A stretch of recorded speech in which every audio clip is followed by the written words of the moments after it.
UPSC CSAT में percentage एक ऐसा टॉपिक है जहां से आसान लेकिन ट्रिकी सवाल आते हैं। आते क्वेश्चन एकदम बेसिक हैं, बट बच्चा लैंग्वेज में घूम जाता है। जैसे इस क्वेश्चन की हम बात करें, एक कक्षा में 60% विद्यार्थी भारत से हैं, इसका मतलब रिमेनिंग कहाँ से होंगे? फॉरेन से।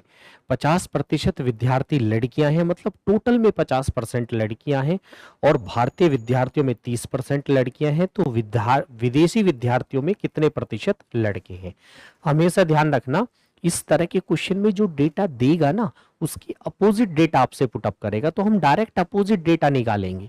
जैसे मैं बात करूं कि आप इस क्वेश्चन में समझिए, पहले तो इंडियन और फॉरेनर, और यहां पर टोटल।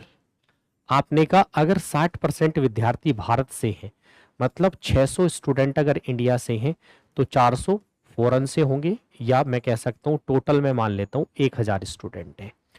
अब इसमें लड़कियों की संख्या दी है और लड़कों की पूछी है, तो मैं डायरेक्ट लड़कों की ही पता करूंगा, मतलब मैं बॉयज ही इसमें पता करूंगा।